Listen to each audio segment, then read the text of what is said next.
Hello, I'm Bernard Hickey from interest.co.nz and welcome to a special economic weather report brought to you in association with ASB. Today we go offshore and look at some comments coming out of China that are actually very important for New Zealand's interest rates and for the global economy. Premier Wen Jiabao said on Friday that he was worried about the direction America was taking with its increased fiscal deficits and its printing of money. What he was saying was that China has $1 trillion invested in the US, mostly in US treasuries.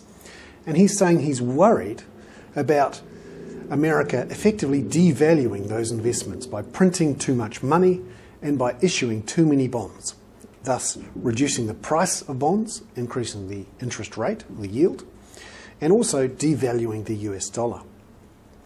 Now this forced President Obama's office to come out and say America is strong and it's the best place in the world to invest your money.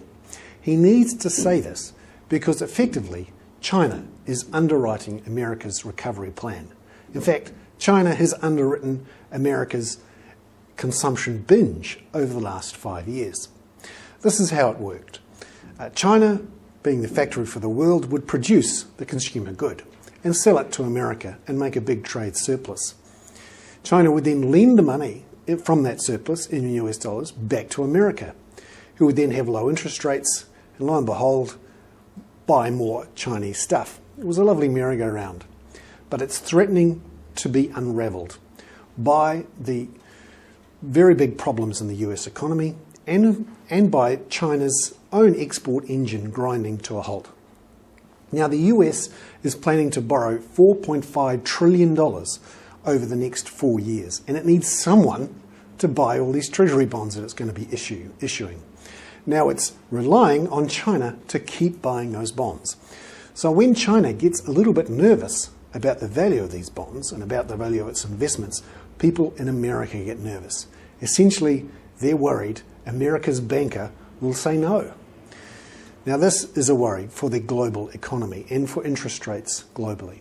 If China, for example, were to stop buying these US treasuries, or in fact actually started selling some of the ones they've got, interest rates globally would increase because interest rates all around the world are based off US interest rates.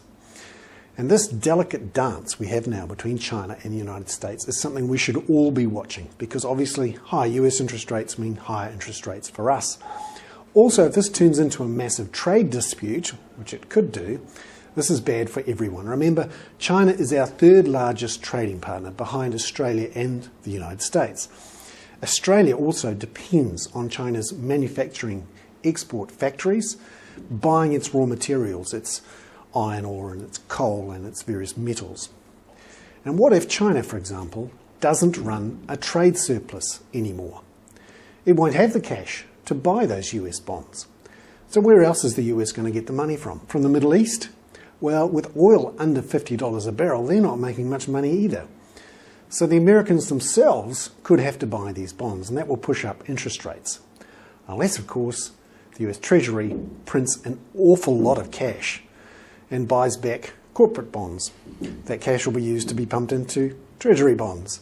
You've effectively got a crowding out of private bonds in America.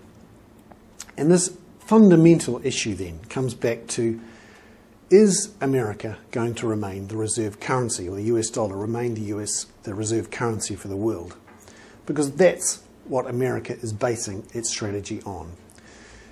It is relying on the fact that people always want to hold US dollars, and that in effect, deficits don't matter.